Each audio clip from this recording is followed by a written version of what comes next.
Good evening, world. Thank you for taking the time to watch this video tonight. I'm bringing you an evening reflection with Sacred Earth Essentials, weaving in some current events with a discussion on gentleness and creative ways to bring more peace to the world. I also wanted to apologize if I offended anyone with my previous videos discussing some of my opinions on the Ukraine and Russia conflict. I didn't mean to offend anyone or hurt anyone's feelings with my ignorance or with my opinion. One of my purposes here on this channel is to open up dialogue about topics that are difficult and topics that we as a people globally can bring more compassion and peace to with practice and time. And I did compare Putin to a rabid raccoon, and I probably shouldn't have said that, and I apologize for that. But a lot of people in the news say, we're questioning his mental illness and stability. And, what is happening in Ukraine has been disturbing and horrific to see, and not just because of what's happening in the present moment, because it's a reminder to all of humanity the atrocities that have happened historically, globally, for thousands of years, and that are ongoing in today's world now. So when I bring up these issues that's happening with the current event in Ukraine, it's not because I'm not aware or don't care about the other issues. It's because this is one that has currently come up, and I am new to this platform. I'm new to discussing human rights. I'm new to using YouTube for that purpose. And I don't, work for a professional organization that has been withstanding for years, focusing on these issues of foreign policy and peace and those things. And I think that's great. I think that's awesome, because I would like to be able to serve as some kind of a bridge to help to learn more myself, as well as to add whatever positive things I can contribute to the global conversation of creating peace and respecting human rights and earth rights worldwide, and being able to bring to the world a gentle power, a gentle, powerful love from what I have learned, which includes knowing that I don't know it all, and that I'm still learning, and I'm still on my paths, and I'm still reading, and I'm still doing homework. But I've learned that in the midst of my struggles, it comes a time where I still have to reach out, and that giving what I do have to give, even when it's not perfect and I have a limited understanding, is still coming from my heart. I was laughing at my son because he was laughing downstairs. And we all have something to add to the pot.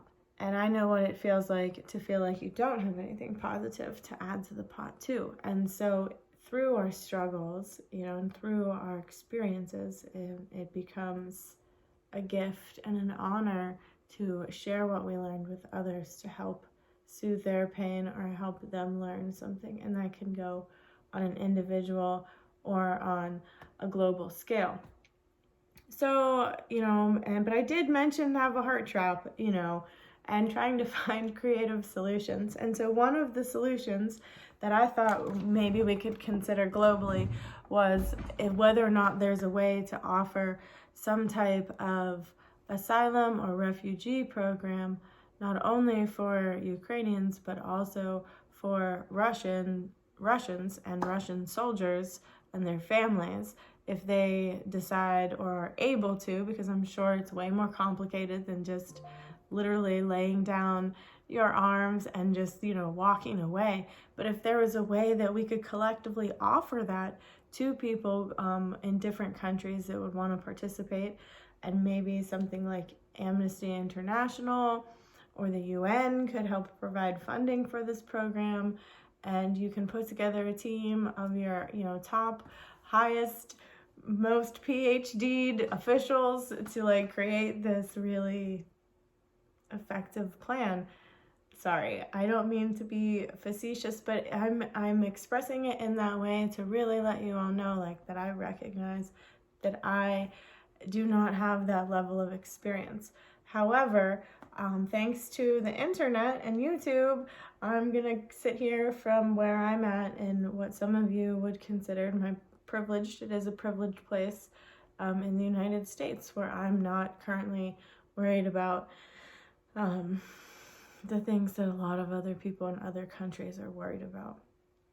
And so one thing I wanted to talk about today is that as we dive deep into our healing in the ways that we each individually need to do or choose to do, we can find that there are places where we are very ignorant and things that we don't know about ourselves and other people. And that one of those things might be being able to articulate ourselves better, or being open to admitting when we're wrong, or open to admitting when, hey, I don't know about that. I don't understand that. I'd love to learn more. Can you explain that to me, please? So that next time and I want to discuss that subject, I'm more educated on that subject and can articulate a more useful sentiment, we'll say.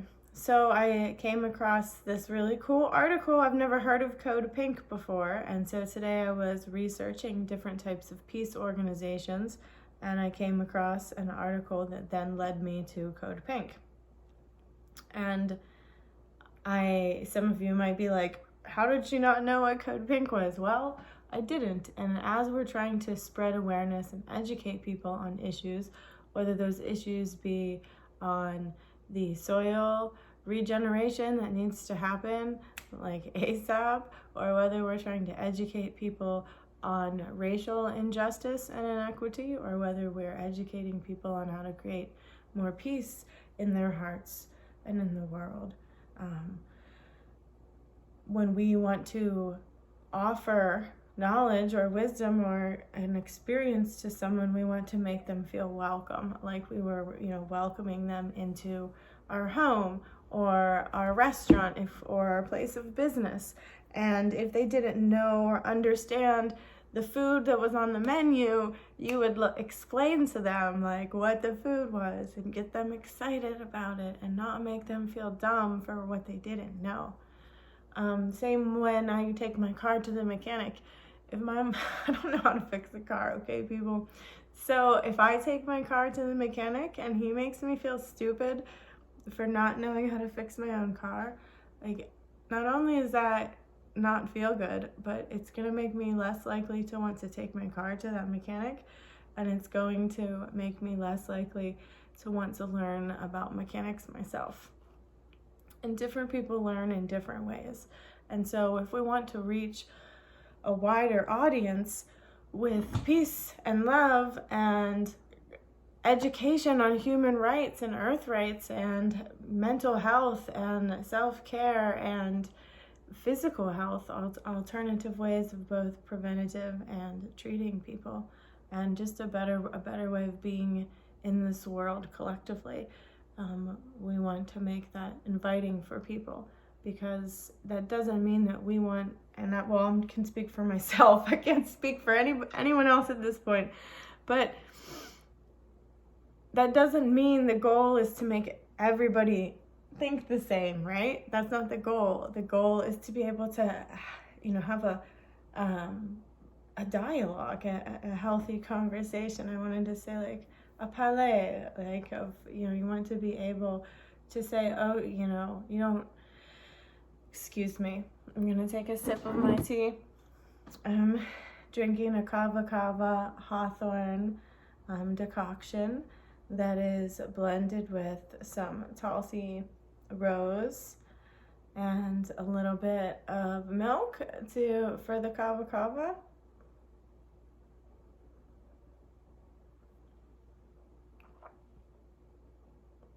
The point is the same with biodiversity. We don't want all the same plant, one of the same everything. The goal isn't for everybody to be the same or think the same, or to acquiesce their values. But the goal, from my perspective, is to create a world where there is less stress, less fighting, less war, more peace, more health, more happiness, more abundance, more equality, more equity, more joy, more peace and more love. And some may say that is a utopian desire, but one thing that I've learned in my personal life, and that also can extend to others, is that having that to work towards is better than complaining and doing nothing at all.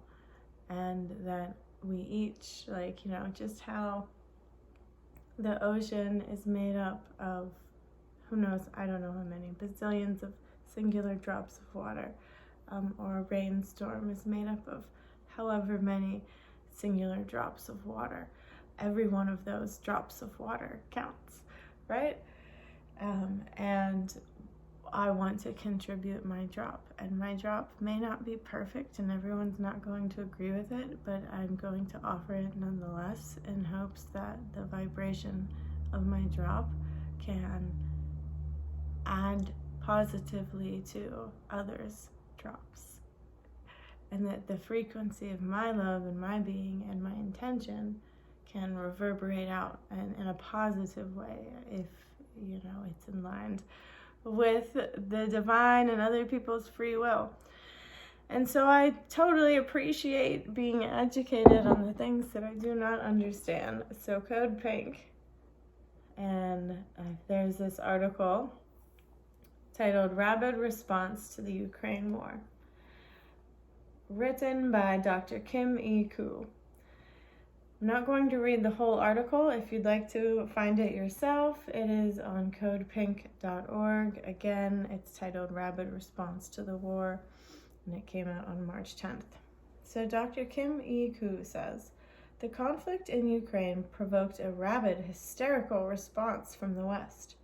This is a most self-righteous, hypocritical, racist response.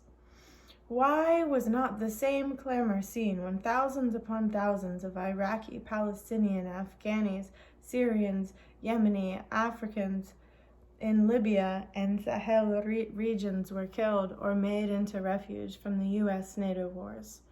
Do black and brown lives count for less than blue-eyed white Europeans?" And that would extend, I would add to that, again, the reminder of all the atrocities that have happened for thousands of years in our world. And my call, my request is peace, to end it all. It's probably, again, another big order, but I would love to see that in all regions, not just in the Ukraine. And I think that it's a beautiful thing to encourage people to learn more about global issues, because many people don't know. I live in rural Vermont, and a lot of people don't know, and that's no offense to where I live. I love where I live and my neighbors, but there are a lot of people in the world that don't know about these things.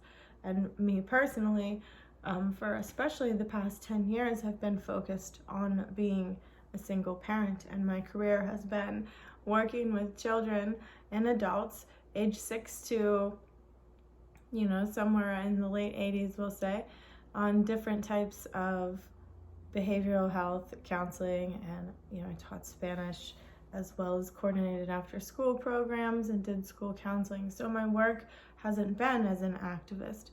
My work has not been as a writer or a journalist.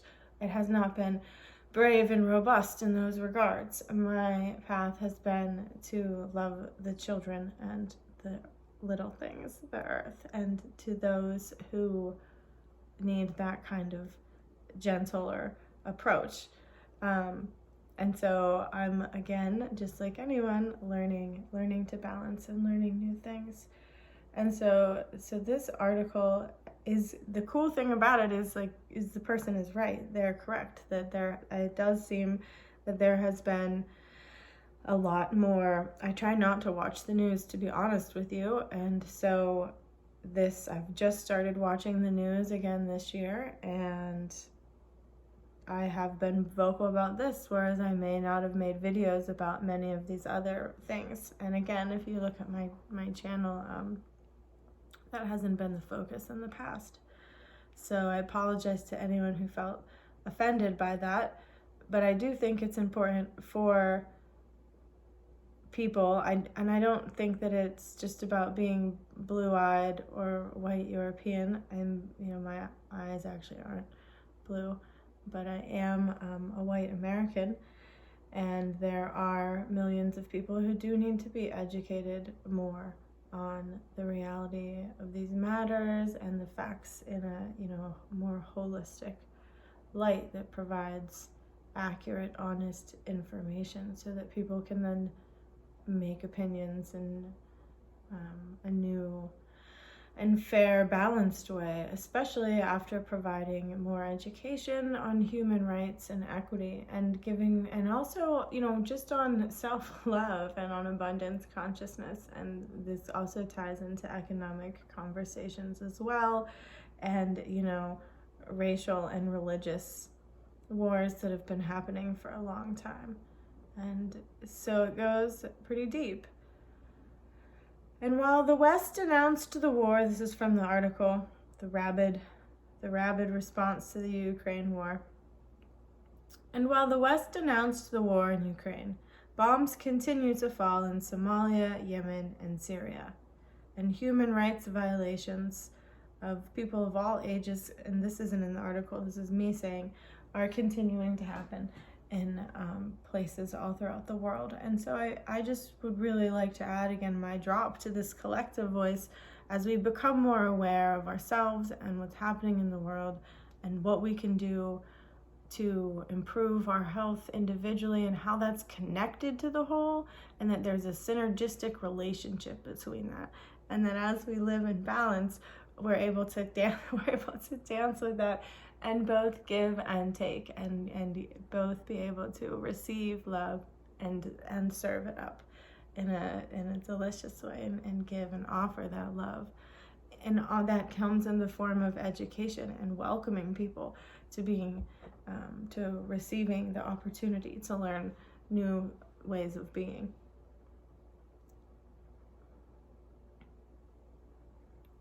I'm gonna pronounce a word wrong. The jingoistic chauvinism that has swept up many Westerners is also one-sided. The Balkanization wars against Yugoslavia by the US NATO under the pretext of a humanitarian crisis did not raise the same level of racist self-righteousness. Weren't the people in Yugoslavia also considered white? The Western media ensured that people forget what led to this conflict in Ukraine in the first place. Then the article goes on, and I'm not going to read the whole thing. So I welcome you to go to codepink.org and read it for yourself. And again, I'm new to this organization. I'm not giving an opinion on the article. I'm just reading it for anyone who might be interested in following up and continuing to read the rest of it. And I think there's a lot of different opinions, and the point is to consider them all and to come up with solutions that work better for everyone. But in the process, as we want to cultivate more peace and health and equanimity and respect of human rights on the world, it's important to note that there are, horrible things happening all around the world, and that people would benefit from being offered welcoming information on what they can do, instead of maybe being shamed for what they don't know. And that, I think, applies to a lot of different areas in life. And again, from myself, having to admit that, I'm on my own path of learning how to share these things in a peaceful and open-hearted way. And so I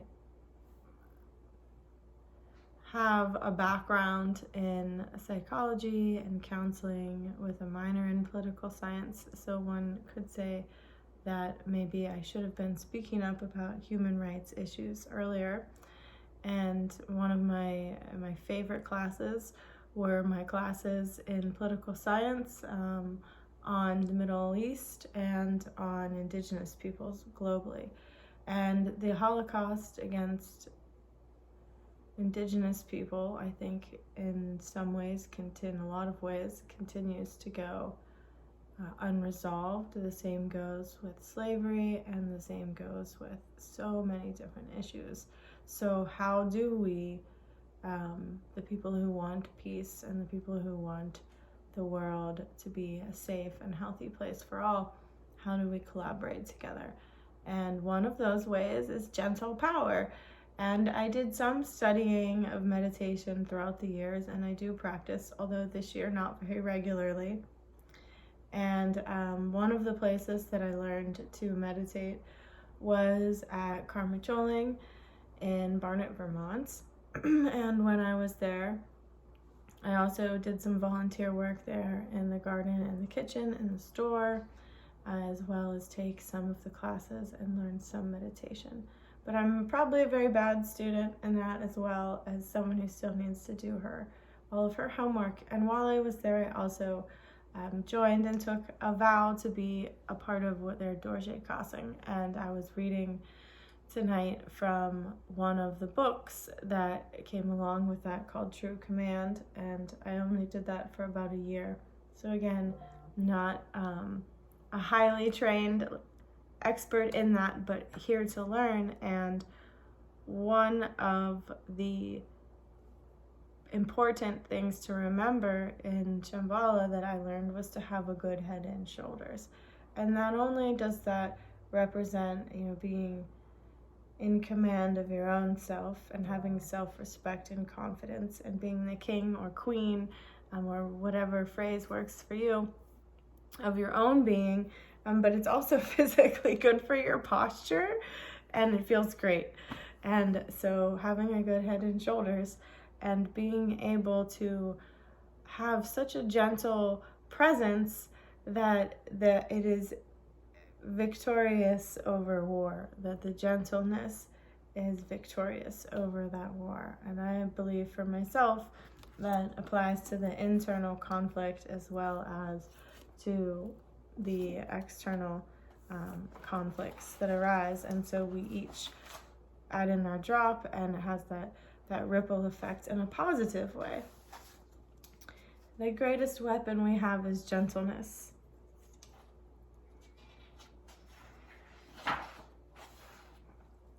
Our approach is very gentle, absolutely gentle, with good head and shoulders and a good presence. This is very confusing for people because in ordinary situations, when we talk about the concept of a bodyguard, it means kill or cure with bulging muscles. Our approach is that the ladies and gentlemen of the Vajra Guard are very impressive and good in their standing, literally speaking. When they open their mouths, when they connect with people, they manifest very gently and beautifully. That's a very interesting kind of weapon, if we could call gentleness a weapon at all. It's a communication system. And so I'm just thinking of the mycelium and using that as in this communication of peace and love as a system of communication and connection, and how much I don't know, and how sorry I am for having not known, and the places where I've been ignorant. And I think that bringing that and modeling that humbleness for others as they enter on their healing journeys is an excellent and gentle approach. And one of the things he goes on to say, lately there have been accusations and publicity about various things that have happened within the Vajradhatu setup and with myself personally. Everybody should be aware of those things at this point. all of you should almost consider yourselves to be like personnel dealing with a foreign power when you are relating with any of the students. By that I mean when you are guarding, or even if you're not guarding, in terms of the way you behave and how you conduct yourself. It's very important to have some awareness that there is a political situation involved. Ordinarily, when we talk about a political situation, it means there is some hypocrisy involved. When somebody's running for the presidency, that means there's a political situation. But for us, political situations are not like that. A situation is political simply because you are representing me and you are representing the Vajra world. So you have tremendous responsibility at that point. If you make one false move, it will reflect on the whole Vajra world. And so, reading that, was the phrase "put me in my place" came to mind just now. And so being thankful for that, and I mentioned that in a Facebook post the other day, just about counting it all as joy, counting the lessons all as joy. And that's part of being educated and having a discipline, is learning. And sometimes those lessons are hard, especially when we make mistakes, especially when we really, really, really didn't want to make mistakes. And sometimes those mistakes can be short-term mistakes that happened recently, and sometimes the grief of those mistakes or missed opportunities, or not applying yourself, or not loving yourself, or not taking better care of yourself, those things can have been from a long time ago.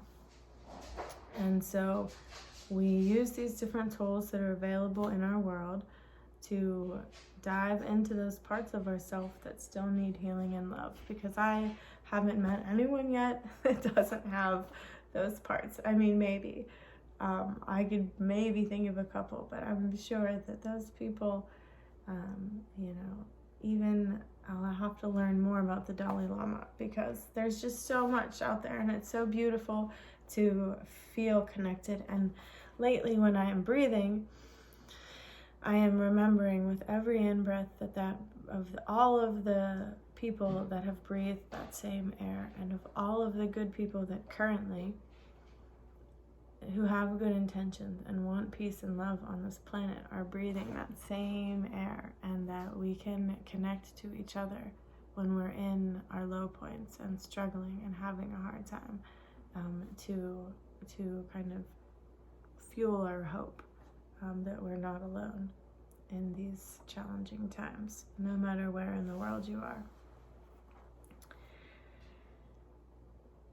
And so I was also, reminded of being responsible, and of how to represent my own self well, and whether it be for an organization or for my own self, and how as the world heals, instead of as the world turns, as the world heals. I never really watched those.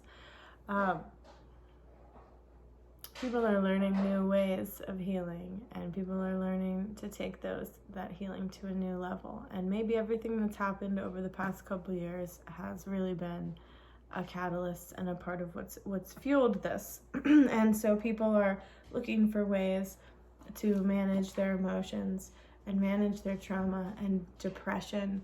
And my goal is to educate and to help guide people home to their own self, to their own true inner nature, to their heart, to their own wild self, as Yoda's downstairs, and being okay with that, and connecting to your heart and your intuition and your own wild, natural nature. And I use that word wild, not only because we live in a wild world, but because many of us, growing up in the culture that we have grown up in, which has contributed to us being, mentally, emotionally, and physically and culturally ill, we somehow learned to cut off from our own senses and our own intuitions and our own basic goodness, which is another very important Shambhala principle. And so part of my goal is to help people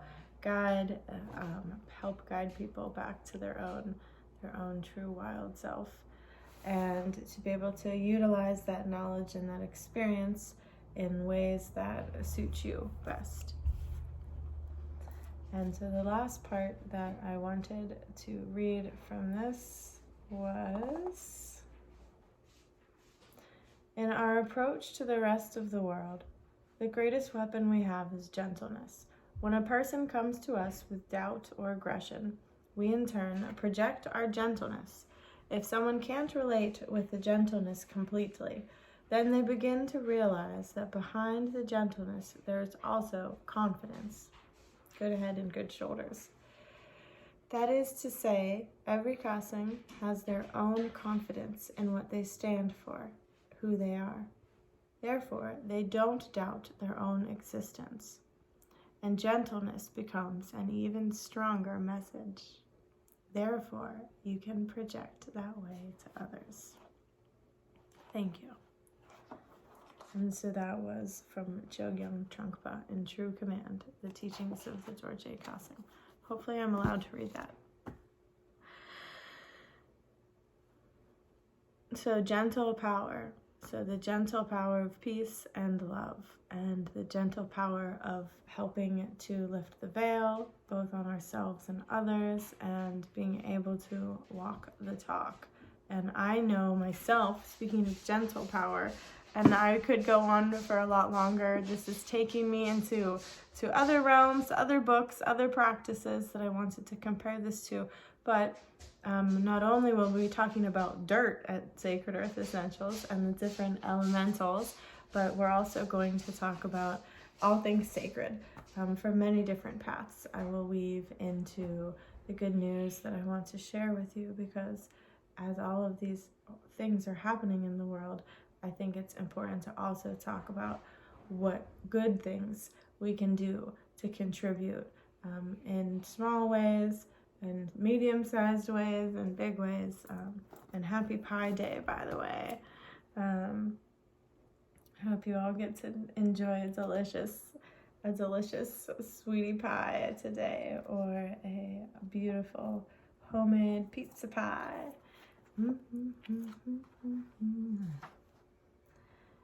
And so as we all learn to grow through what we go through, we can learn to do it in loving, peaceful ways. And as I've been doing that and trying to love myself more so that I can bring more positivity and the things that I've learned over the years to the world, instead of being stuck in my own problems, I can say with certainty that I am not always gentle, that I have not always been gentle, and that I have struggled with my own rage as well, and my own periods of being short-tempered. I have Moon in Aries, for any of you that are into astrology, and, you know, learning how to channel that, learning where it comes from, learning what parts of it to compost, and how to use that anger to forgive myself and others, and become a more gentle soul and person, and to embody gentle power, and then share that vibration and that love with others, so that even if I can't solve every problem in the world, even if all I'm doing is talking to you and posting a video about it, I'm contributing my voice, my spirit, my intention, and what Great Spirit is doing to work through me, and to help other people to realize their spark and their channel and their hearts, and to reconnect to those lost wild parts, those sacred parts in the own depth of your soul, whether that be in the earth element, the water element, the air element, or the fire element, or in whatever way works for you. The point is to reconnect us to ourselves, to each other, and to the earth and to the synergistic relationship between all of it, so that we can have a more harmonious existence inwardly and outwardly, because I'm here to have a good time and I want the best for everybody. And enough is enough, past, present, and future. Like, we want more peace in all realms and in all parts of the world and in all races and religions and spiritual beliefs and non-religions. And also I wanted to talk about, the case for the earth through a potential Christ lens in an upcoming video. I have to go let Yoda out, and I've been rambling on for far too long, but I wanted to go ahead and make my public apology for comparing Putin to a rabid raccoon. Sorry about that. And letting everybody who doesn't already know about Code Pink to check it out, form your own opinion, and read that sweet article on rabid, ignorant Westerners, and get yourself educated like I'm going to do. And I'm going to continue to try to share my voice, however small of a drop it may be. And check out Shambhala practice, or whatever practice helps you to soothe your soul and find more gentleness in your body, your breath, and your spirits, for the greatest love, for the greatest betterment of all beings, and peace on earth and goodwill towards all people. Amen. A women, or as my son likes to say, a people. In Lakota, Aho Matakwiasin, Ashe, Namaste, so mote be, blessed be, in whichever way you choose to seal a positive intention or prayer. Feel free to do it in your way. Go in peace and be a blessing. Bye. Don't forget, the earth is sacred, and you are too.